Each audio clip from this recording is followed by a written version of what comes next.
Warm welcome. This is class 9th science and we are studying the chapter number 3. In the previous video, we studied about the ions, chemical compounds, chemical formulas, molecular weight and the history about the atom and laws of various chemical combinations. Now, in this video, we will go through this atom, then symbol of atom, atomic mass, and plus two definition, that is isotopes and isobars. So let's start with a big smile on your face. You are with Hardeep Singh on Vigyan Ansh channel. Regarding atom, हमने पिछले video में बात की थी कि ये smallest particle है, ठीक है, जिसका इंडिपेंडेंट एग्जिस्टेंस हो सकता है या नहीं हो सकता है, और इसका यूनिट क्या रहती है मेजरमेंट की, दैट इज द नैनोमीटर. और नैनोमीटर किसके बराबर होता है? 10⁻⁻⁹ मीटर के इक्विवेलेंट होता है. हमने कहा था कि इट मे और may not have independent existence. कब होता है? When it is monoatomic molecule. अगर हम मोनोटॉमिक मॉलिक्यूल की बात करते हैं, हम नोबल गैसेस की बात करते हैं, at that time it have the independent existence. और जब बाइएटॉमिक, ट्राइएटॉमिक और या फिर पॉलीटॉमिक की बात करते हैं, that cases it do not have independent existence. हमने एटम के बारे में डाल्टन के कंसेप्ट पढ़े. Now move to next. So Dalton was the first scientist who used the symbol for elements. Element के लिए सिंबल यूज करने की ट्राई किसने की थी? सबसे पहले डाल्टन ने की थी. तो उसने हाइड्रोजन के लिए जैसे सर्कल लगाया, बीच में बिंदी लगा दी, कार्बन के लिए इस तरह सिंबल लगाया, and many more like this. But these are all the misleading. हम कितने याद कर लेते? तब तो 5, 10, 15 एलिमेंट थे, वेरी इजी था. But with the time the number of element increases. When the number of element increases, it is very difficult to remember the symbol of the elements. That's why the criteria changes. And the scientist named Berzelius, ध्यान रखिए कौन आ गया अब? Berzelius. He suggested that the letters, that is 1 और 2, कुछ भी हो सकते हैं, should be used as symbol. तो कौन से साइंटिस्ट ने? याद रखिए ये जो सिंबल थे, सिंबल की स्टार्टिंग किसने की थी? डाल्टन ने. लेकिन किसने बताया कि लेटर्स को यूज कर लो आप सिंबल की फॉर्म में? किसने स्टार्टेड की? That is by the Berzelius. As per Berzelius, whenever you are using the single, अगर आप सिंगल एक ही लेटर यूज करते हैं, दैट मस्ट बी कैपिटल. अगर आप एक ही लेटर यूज करते हैं, देखिए जैसे मैंने के यूज किया तो कहता है ये कैपिटल ही होगा. बट अगर आप दो यूज कर रहे हैं लेटर, तो फर्स्ट जो लेटर है that must be capital and the second must be small letter. तो यहां से most of the symbol are very similar, like for example it's calcium Ca, it's carbon C, it's nitrogen N, it's helium He, it's lithium Le. most of the symbol, ठीक है, represent their name, ठीक है, the letter of their name. जो element का नाम है उसी के लेटर को रिजेंबल करते हैं. But some elements have entirely different symbols. Like copper. जब कॉपर की बात करते हैं तो ये CO आना चाहिए, बट CO तो मुझे पता किसका बेटे? CO is cobalt. CO क्या है? CO तो कोबाल्ट है, राइट? देन तो CO कॉपर है. एक्चुअली इसका जो नाम है दैट इज सिप्रस. तो ये सिप्रस जगह थी, यहां से जो मिला था. और CO क्या है? That is cuprum. CO क्या है? क्यूप्रम, वहां से आया. ऐसे AU गोल्ड, कलर से मिलता जुलता है. और है ये सारे ग्रीक टर्म्स है, लेटिन टर्म्स, ग्रीक टर्म इनको यूज किया गया ज्यादा है, तो लेटिन टर्म है यहां भी, सॉरी. तो AU क्या है? ऑरम. ऑरम का मतलब है रंग इसका. AG silver, this is argentum. Fe iron, actually क्या नाम है? फेरम. सोडियम, सोडियम का सिंबल SO नहीं है, Na है. क्यों? Because Latin term is natrium. K potassium, sorry यहां मैंने गलत लिख दिया, it is kalium. So it is kalium. तो यहां से ये पता लगे. तो मैक्सिमम जो टर्म्स थे ये कहां से लिए गए थे? मैक्सिमम लेटिन टर्म्स हैं, थोड़े जर्मन या थोड़े ग्रीक भी है. तो ये किसने डिसाइड किया? ठीक है, या थी जो किसने सुजेस्ट किया था? बर्जीलियस ने सुजेस्ट किया that the symbol of the element must be a letter और 2 लेटर्स, राइट? तो देने वाला बर्जीलियस था. And it is approved by IUPAC, International Union of Pure and Applied Chemistry. ये ऐसी यूनियन है, यहां पे हम केमिस्ट्री की कोई भी बात होती है वो रखी जाती है, उसके बाद ही जाके उसकी सैंक्शन मिलती है. तो IUPAC ने इसको क्या किया? रिकमेंड किया कि yes Berzelius is right and we must follow the same method to symbolize the elements. Now atom clear हो गए, बात क्लियर होगी, एटम बन गया जी, एटम ये चीज है जी, ओके, सिंबल क्लियर हो गया। देन इसको मेजर करने की टेंशन होगी, इसको मापे कैसे, और मापने के टाइम पे इसका यूनिट क्या, राइट। अगर हम अपने घर में अगर चीनी मापते हैं तो आपने देखा होगा उसके सामने कुछ क्या रखा जाता है, पहले पत्थर, एक वे होता है, फिक्स वेट रहता है, एक तरफ वो पत्थर रखा जाता है, जैसे 2 किलो का बाट रख दिया, राइट, और दूसरी तरफ हमने क्या उतनी चीनी डाल देते थे। तो हमें कुछ ना कुछ एक कांस्टेंट टर्म रखनी थी, राइट। तो हमारा एटॉमिक मास हम पढ़ चुके हैं पहले भी कि A is equal to P plus N, पढ़ा ना हमने। और ये क्या होता है सदा, होल नंबर में रहता है। सिर्फ हमारा पीरियोडिक टेबल इसको किस में शो करता है, पॉइंटों में शो करता है। क्यों लगाता है, क्योंकि वो एटॉमिक मास नहीं शो करता है, वहां क्या होता है एवरेज एटॉमिक मास को शो किया गया होता है। तो पहले यूनिट इसके साथ क्या लगाया गया, AMU, एटॉमिक मास यूनिट। लेकिन later on now it is only U is used and U is unified mass. ध्यान रखिएगा, पहले हम AMU को यूज करते थे and that is called atomic mass unit, but in the new term only U is used and U is for unified mass. तो it is the first attempt करने वाले डाल्टन एटॉमिक थ्योरी के ऊपर based थे। क्या किया इन्होंने carbon monoxide को तैयार किया। क्या किया, they prepared the carbon monoxide and they found that if they use 3 gram of carbon, कितना यूज कर रहे हैं, 3 ग्राम कार्बन यूज करते हैं, then 4 gram of carbon is consumed. तो उसमें 4 ग्राम ऑक्सीजन यूज हो जाती है। 3 ग्राम कार्बन ये डालते हैं कार्बन मोनोऑक्साइड बनाने के लिए, तो 4 ग्राम ऑक्सीजन का कंज्यूम हो जाता है।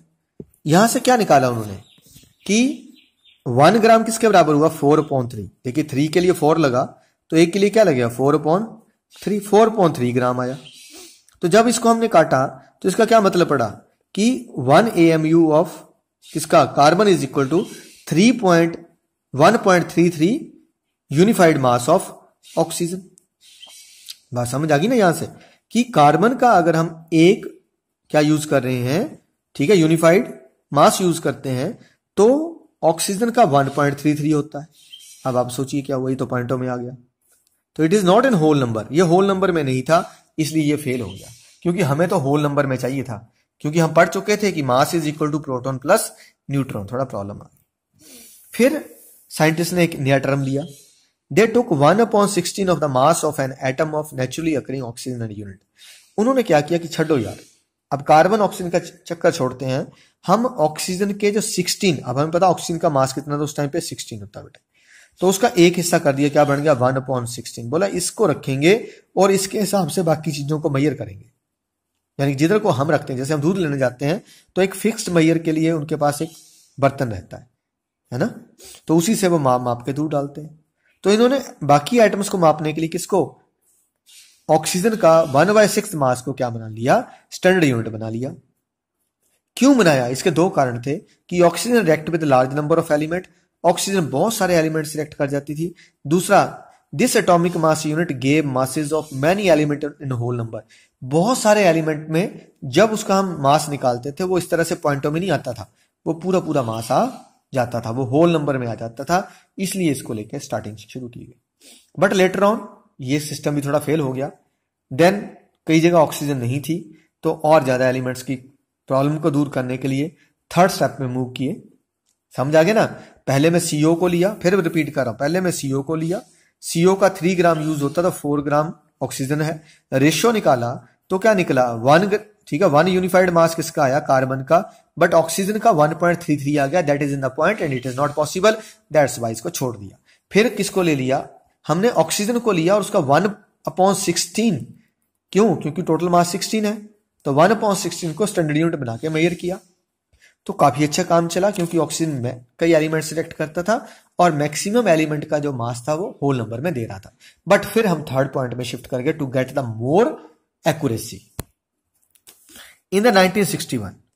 अब हमने क्या ले लिया, ऑक्सीजन 16 की जगह कार्बन 12। हम जानते हैं कार्बन के आइसोटोप C12 भी होता है और C14 भी रहता है, मास वही, एटॉमिक नंबर वही रहता है। तो ये हमने C12 वाला क्या यूज करना शुरू कर दिया, यूनिवर्सली एक्सेप्टेड एटॉमिक यूनिट बन गया। क्वेश्चन आता है which is the universally accepted atomic unit, तो आंसर याद रखिएगा C12। या in which year C12 is accepted as universal atomic unit, then 1961। तो यहां से उन्होंने फिर C12 को लेके पहली एटॉमिक मास यूनिट की डेफिनेशन निकाल दी। And what is that? Atomic mass unit की, atomic mass unit is a mass unit equal to exactly 1/12। अब इसका मास 12 है ना, तो 1/12 of the mass of the one atom of carbon. Atomic mass unit क्या बन गया? ये वो मास यूनिट था जो किसके बराबर? 1/12 ऑफ कार्बन 12 का बिल्कुल उसके बराबर होगा। उसको हम क्या मान लेंगे? एटॉमिक मास यूनिट मान लेंगे। तो यहां तक किया। अब हमें यह पता लगा कि हमने 12 लिया, 14 लिया, इनको क्या बोलते हैं? आइसोटॉप। तो लेट्स मूव टू आइसोटॉप। थोड़ा इसके बारे में देखते हैं क्या होते हैं आइसोटॉप्स। तो आइसोटॉप्स क्या है? Different atoms of an element, those have same atomic number but different atomic mass. इनका एटॉमिक नंबर सेम होगा लेकिन मास इनका अलग अलग होगा। जैसे अभी मैंने बात की किसकी? कार्बन का एटॉमिक नंबर 6 है बट मास इज 12। दूसरे का एटॉमिक नंबर 6 है बट मास इज 14, राइट?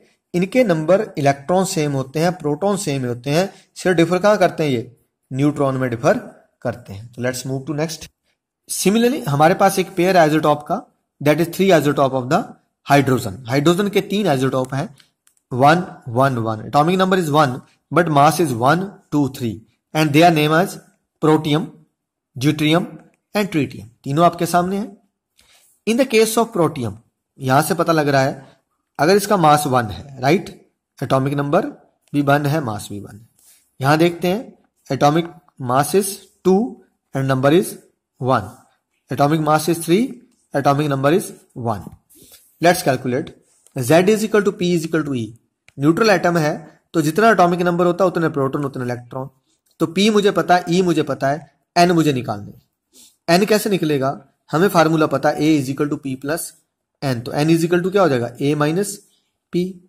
तो A कितना है यहां पे? 1। P कितना बच्चे? P भी 1 है, तो 1 1 इज इक्वल टू 0, तो दैट्स वाई 0। तो ये इसकी इलेक्ट्रॉनिक कन्फिगरेशन होगी। ड्यूटेरियम में चलते हैं, same method, A is equal to P plus N। तो क्या हो जाएगा? A इज इक्वल टू 2, हमें पता है A 2 है। P इज इक्वल टू 1, तो N निकाल लोगे आप। कैसे? तो क्या फार्मूला क्या आया? N is equal to A minus P। तो 2 माइनस 1, तो N इज इक्वल टू 1। तो न्यूट्रॉन कितने आ गए? 1। इन दिस केस सेम मेथड यहां पे। तो आपके पास A कितना है? 3, P कितना? 1, N निकालना है। तो 3 माइनस 1, तो N कितने होंगे? 2। तो न्यूट्रॉन का ही फर्क पड़ता है। ऐसे कार्बन के आइसोटॉप की मैंने बात की है। क्लोरीन के आइसोटॉप हम पीछे एटॉमिक मास में देख चुके हैं। कौन कौन सा? 17 35 एंड क्लोरीन 17 37। तो इस तरह से इसको स्टडी कर सकते हैं। ये कहां कहां यूज होते हैं, ये ध्यान रखने वाली बात है। आइसोटॉप ऑफ यूरेनियम U235, ध्यान रखना, यूरेनियम 235 कहां यूज होता है? न्यूक्लियर रिएक्टर में, नाभिकीय संयंत्रों में ऊर्जा प्राप्त करने के लिए U235 को यूज किया जाता है। कोबाल्ट 60, कौन सा ये? कोबाल्ट, छोटा लिखना है। Cobalt 60 is used in the treatment of cancer. Cancer को ट्रीट करने के लिए कोबाल्ट 60 को यूज किया जाता है। ऐसे ही आयोडीन 131, जो आयोडीन का 131 आइसोटॉप है, ग्वाइटर, गले में जो घेंगा रोग होता है उसको ट्रीट करने के लिए यूज किया जाता है। ऐसे C14, कार्बन का जो 12 14 बताया ना, ये कार्बन डेटिंग, फॉसिल डेटिंग के लिए यूज किया जाता है, जिससे पता लग जाता है कि मान लीजिए कोई ऑर्गेनिज्म बहुत पहले मर गया, लेकिन बाद में निकालते हैं कि ये जो जीव है इसकी उम्र इतनी होगी, इतने टाइम पहले ये मर गया। वो कैसे पता कर लेते हैं? हर एक ऑर्गेनिज्म के अंदर कार्बन 14 की फिक्स अमाउंट रहता है। धीरे धीरे ये डिसइंटीग्रेट होता है, खत्म होता चल जाता है। जितना ये खत्म होता है वही अमाउंट इसकी हाफ लाइफ से हम निकाल लेते हैं। तो फॉसिल निकालने के लिए हम किसको यूज करते हैं? कार्बन 14 को। एक टर्म हमने वहां और यूज किया आइसोबार्स का, वो भी देख लेते हैं। तो आइसोबार्स क्या रहते हैं? The atoms of different element, those have same atomic mass but different atomic number. मैंने कहा था कि ये जॉन डाल्टन की जो थ्योरी है उसको फेल करने के लिए दो चीजें आई हैं। तो यहां क्या रहता है? जो उनका एटॉमिक मास है वो सेम होता है लेकिन एटॉमिक नंबर डिफरेंट करता है। जैसे यहां ऑर्गन एंड कौन है? कैल्शियम। देखिए बेटे, कैल्शियम का एटॉमिक नंबर 20, इसका एटॉमिक नंबर 18, लेकिन मास दोनों का 40। रीजन क्या रहता है देख सकते हैं आप। अगर हम ऑर्गन की बात करते हैं, एटॉमिक नंबर 18 है तो प्रोटॉन भी कितने हो गए? 18। हमें पता है Z is equal to P होता है, राइट? तो एटॉमिक मास 40, हम फार्मूला लगा लीजिए आप, 40 is equal to 18 plus n, तो n is equal to 40 minus, तो n कितने हो गए, न्यूट्रॉन 22 है। But in this case mass is 40, atomic number is, तो z is equal to p, that is equal to 20। Apply करेंगे हम 40 minus 20, तो 20। सिर्फ फर्क कहां पड़ा, नंबर ऑफ न्यूट्रॉन में डिफर करके, ठीक है। तो न्यूट्रॉन के डिफरेंस से ही यहां भी प्रॉब्लम आई है, बाकी सब ऐसा ही है। तो दीज आर कॉल्ड आइजो बार्स। तो दोनों ध्यान रखने। ऐसे एक आइजोटॉन्स भी होते हैं, अगर आप सुनना चाहते हैं सुन लीजिए। क्या होते हैं, एक और होते हैं आइजोटोन्स। आइजोटोन क्या होते हैं, ठीक है, एटम्स ऑफ डिफरेंट एलिमेंट। क्या कहा मैंने, यहां देखते हैं, कहता है आइजोटोन को बोलते हैं atoms of different element having same number of neutron. कहता है अलग अलग एलिमेंट के ऐसे एटम जिनमें न्यूट्रॉन सेम, जैसे मैंने लिया ड्यूटेरियम एंड लिथियम। तो ड्यूटेरियम में अगर मैं 1 मानूं तो इसमें प्रोटॉन तो 1 है, तो न्यूट्रॉन कितने हो गए, मास मुझे पता 3 है, तो मैं क्या करूंगा, a माइनस पी कर दूंगा, 3 माइनस 1, तो कितने न्यूट्रॉन आए मेरे पास, 2। यहां देखते हैं a minus P is equal to N, a कितना है 4 माइनस 2, तो n कितने आए 2। तो जिनमें न्यूट्रॉन नंबर सेम होता है उनको क्या बोलते हैं, आइसोटॉन। सिलेबस में नहीं है, वैसे बात की आपसे, जरूर देखिएगा। तो डिफाइन एटॉमिक मास यूनिट अभी आपको पूरा लिखा दिया है। Why it is not possible to see atom with naked eye, अभी बताया, because the size is very small, it is measured in the nanometer and 1 nanometer is equal to 10 raised to power minus 9 metre. क्या लिखना है, because its size is very, ये करना for the symbol HDT। H क्या बताया, protium, D क्या होता है ड्यूटेरियम, T क्या है ट्रिटियम। आपको तीनों इलेक्ट्रॉन, प्रोटॉन, न्यूट्रॉन निकालने हैं। अभी ग्राफ पढ़ा ना आपने, तो ऐसे इलेक्ट्रॉनिक कॉन्फ़िगरेशन निकलनी है आइसोटॉप और आइसोबार्स की। कोई दो लिखे हैं आपने, कैल्शियम ऑर्गन की लिख दीजिएगा, आइसोटॉप में किसकी लिख सकते हैं, वो तो सेम ही रहेगी, तो कर दीजिएगा प्लीज। क्वेश्चन नंबर 8 में आइसोटॉप की डेफिनेशन, आइसोबार की और 2 यूजेस ऑफ आइसोटॉप लिखने, हो जाएगा बेटे। Then bromine atom is available in the form of this, दोनों की परसेंटेज दी है, आपने एवरेज एटॉमिक मास निकालना है, पिछले वीडियो की हेल्प लीजिएगा। यहां भी एवरेज एटॉमिक मास दे रखा है, एक का बताया है, दूसरे का आपको इनके सैंपल की परसेंटेज निकालनी है। कोई प्रॉब्लम रहती है आप जरूर बात कीजिएगा, आपको न्यूमेरिकली इसको सॉल्व करके दिखाया गया है। तो थैंक यू टू वॉचिंग विज्ञान अंश।